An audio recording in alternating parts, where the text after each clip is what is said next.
አላህን ከያዝክ ወላሂ ምንም አትሆንም። ከአላህ ቀጥሎ በሰው እናትን ጓደኛ አድርግ። ወላሂ ርስቁ እነሱ እጅ ነው ያለው፣ አኽላቁ እነሱ እጅ ነው ያለው። እስቲ እጄን ይዘሽ ዱዓ አድርጊ ይበላል። እስቲ ጭንቅላቴን ይዘሽ ዱዓ አድርጊ። ነጭናጫ ነኝ፣ ቲቪተኛ ነኝ፣ ግንፍልተኛ ነኝ፣ ብዙ ባህሪያ ነኝ። እዚህ ጋር ማይኩን የያዘው ሰውዬ መላእክት እንዳይመስላችሁ አላህ ያገደለኝ ባህሪያ እጄን ይመለከታል። ንጹህ አላህ ተቻለ እሷን ጓደኛ አድርግ። አጠገቤ የለችም ሂዳኑ አርመት ይብለ ቁርአን ገዝቶ መስጊድ አስገባላት። በእናትህ ስም አንዴት ማሳድግ ብንቆልለው ላናደርገው ከይሳን ሰራበት እንሄዳለን። ያንተ ቤት የሆነ ልጅ ሚስትን ያገባል፣ ሌላ ጎረምሳ ገብቶ ብርን ያስገባል። መልካቸው ወደ ዝክራት ይባላል። ለሚስት ባል ተፈቻቸው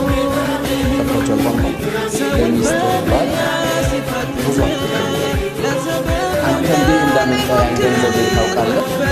ትልቅ ልካም ደክማት አንተ ሞተ ሌላ ሰው ነው የሚያዘው ቤት መጣ ሌላ ሰው በአንተ ብር ሌላ ሰው ስብሰባ ያደርጋል ቤት ውስጥ። እንዴት እናድርግ ይባባላል።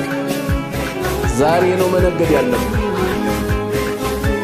ኢማ የብሉገነ ኢንደከ ልኪበረ አሐዱሁማ አው ኪላሁማ አላላህ ከሁለት አንዳቸው ወደ እርጅና እድሜ የሚመጡበት የሚደርሱበት ከሆነ ወደ ልጅነት እድሜ ይሄዳሉና አንዳንድ ክስተቶች ይመጣሉና